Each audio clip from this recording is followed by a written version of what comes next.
सकाळच्या घाई गडबडीत टिफिनसाठी काय बनवायचं सुचतच नव्हतं. भाजीपालाही संपला होता. मग दिसली ती मुगाची डाळ. पटकन कांदा चिरायला घेतला. कांदा चिरूनही झाला, पण डाळ तर भिजवलीच नाही. मग काय, डाळ न भिजवताच अगदी झटपट असा मुगाचा डाळ बटाटा कांदा बनवला. तरीही बटाटा डाळ आतपर्यंत मऊसूत शिजलेली आणि डाळसुद्धा अख्खी अख्खी. नमस्कार मंडळी, श्रीदेवी किचन प्रतिभाज रेसिपीमध्ये खूप खूप स्वागत आहे. डाळ कांदा बनवते, सुरुवात करूया.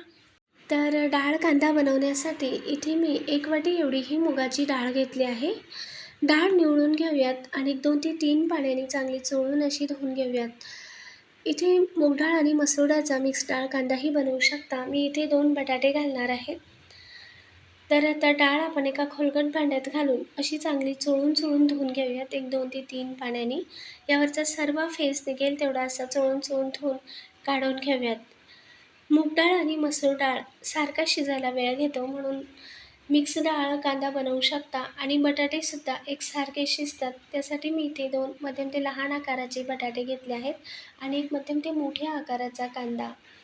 बटाटे लहान आहेत म्हणून 2 घेतला, मध्यम असेल तर तुम्ही 1 बटाटा घेऊ शकता 1 वाटी डाळीसाठी. त्यानंतर एक 10 ते 15 लसूण पाकळ्या, 1 लहान आकाराचा टोमॅटो, कढीपत्त्याची डहाळी आणि मुठभर अशी कोथिंबीर, 1 हिरवी मिरची.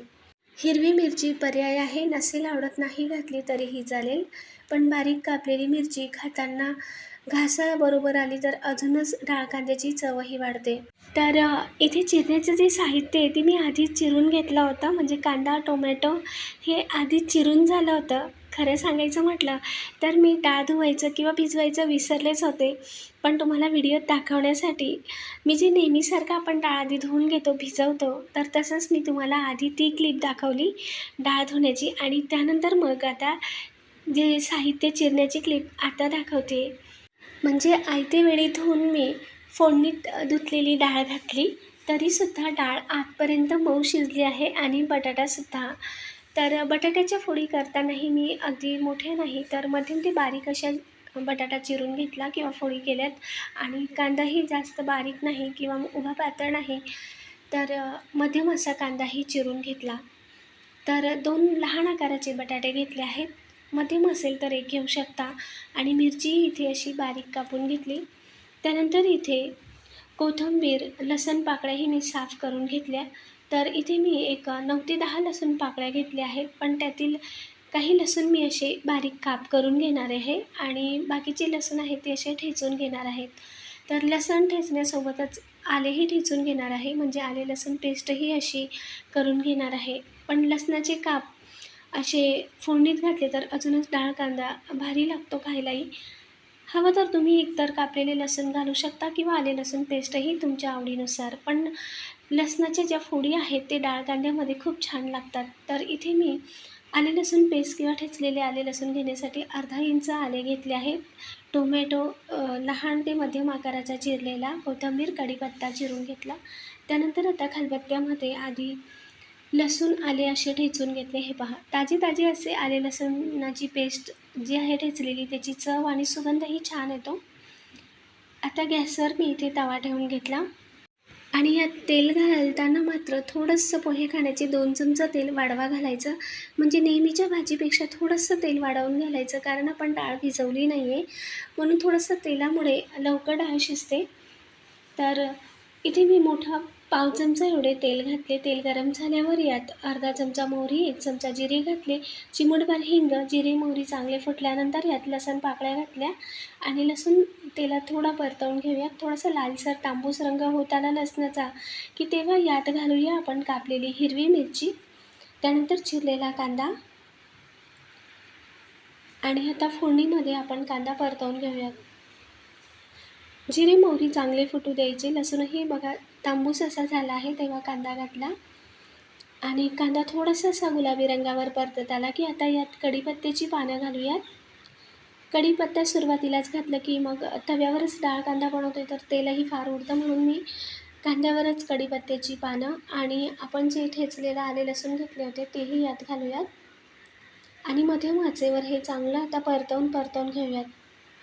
जास्तही कांदा अगदी लाल करायचा नाही किंवा अगदीच परतवायचा नाही. थोडासा असा गुलाबी रंगावर परतत आला चांगला असा आलेला लसणाचाही सुगंध यायला लागला की तेव्हा बटाट्याच्या फोडी घालूयात. डाळ कांद्यामध्ये बटाटाही छान लागतो. नसेल आवडत तुम्हाला नाही घातला तरीही चालेल, किंवा तुम्ही मिक्स डाळ कांदाही बनवू शकता. आता बटाट्याच्या फोडीही मी यात घातल्यावर 1-2 मिनटं असं परतवून घेतलं. बटाटा असा एकदमच चिरून घेतला होता म्हणून बटाट्याच्या फोडी अशा लागल्या होत्या एकमेकाला, काप चिकपकले होते म्हणून थोडंसं उलथानाने मोकळ्या करून घेतल्या. आणि हे पहा आता कांदाही आणि बटाटाही थोडंसं 2 मिनटं परतल्यानंतर आता यात घालूया चिरलेला टोमॅटो. आणि इथे मी पावडर मसाले घेतले होते. बेसिक पावडर मसाले सगळेच एका वाटीत काढून घेतले होते, जसे की लाल मिरची पावडर, धनेपूड, जिरेपूड, हळद, हिंग आणि थोडंसं इथे गोडा मसाला घेतला होता, किंवा तुमच्या आवडीनुसार तुम्ही कुठलाही मसाला घालू शकता. आणि पावडर मसाले घातल्यावर हे सगळं आता मिक्स करून घेऊयात. परतवून घेतलं मंद आचेवर.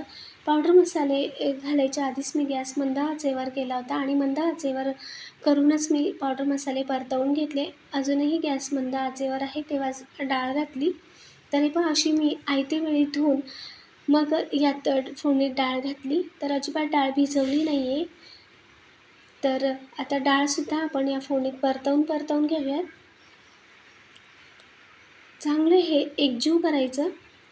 मध्यम ते मंद आचेवर चांगलं हे 2 ते 3 मिनटं एकजीव करून घेतलं तर टोमॅटोचंही पाणी होऊन, भाज्यांचंही पाणी होऊन चांगलं असं हे मिक्स होऊन जातं. आता डाळ चांगली मसाल्यामध्ये या फोडणीत एकसारखी परतवून झाली आहे. आत्ताच यात आता चवीनुसार मीठ घातले आणि थोडासा पाण्याचा शिंपडा देऊयात. अगदी थोडंसं पाण्याचा शिंपडा द्यायचा आणि पुन्हा एकदा मीठ यात चांगलं मिक्स करून घेऊयात. अजून अर्धा मिनटं चांगलं हे मिक्स करून घेतलं. गॅस मध्यम आचेवर आहे. आता मात्र गॅस आपण अगदीच मंद आचेवर करूयात. आणि चांगलं मीठ मिक्स केल्यानंतर मंद आचेवर करून यावर आता ठेवूयात झाकण. इथे उलथाण्याने एकसारखं हे मला मिक्स करता येत नव्हतं मीठ, म्हणून मी इथे लहान छोटा चमचा घेतला आहे. त्यानेच हे चमच्याने सगळं चांगलं तव्यातील एकसारखं सर्व मिक्स करून घेतलं आणि एकदम सर्व गोळा करून घेतल्यानंतर आता यावर झाकण ठेवूयात. मंद आच करूनच झाकण ठेवायचे आणि झाकण ठेवून एक 4 ते 5 मिनटं मंद आचेवर वाफ देऊन घेतली. आता एक 5 ते 6 मिनटानंतर झाकण काढून घेतले.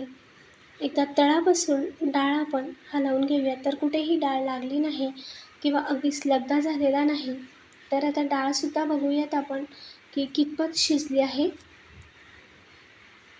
तर हे डाळसुद्धा मऊसूर शिजली आहे, तरीही अख्खी दिसते आहे. म्हणजे डाळ आपली बरोबर अशी शिजली आहे डाळ कांद्यासाठीची, जशी आपल्याला हवी तशीच. आणि बटाटाही पाहूयात, तर बटाट्याची फोडही तुम्ही पाहिली अगदी बोटाने प्रेस होत आहे, इतपत बटाटाही मऊसूर शिजला आहे. पुन्हा एकदा मंद आचेवर तळापासून एकसारखं मिक्स करून घेतलं, हलवून घेतलं आणि आता गॅस बंद करूयात. वरून घालूयात भरपूर चिरलेली कोथिंबीर आणि चमचमीत झटपटीत असा गरमागरम डाळ कांदा सर्व करूयात. तर अगदी टेस्टी आणि चमचमीत असा हा डाळ कांदा झाला आहे.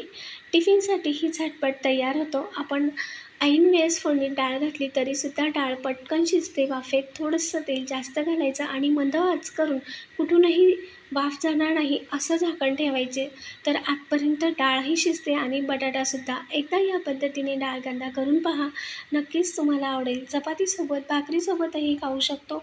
लाईक, शेअर, सबस्क्राईब करा, कमेंटद्वारेही सांगा. धन्यवाद.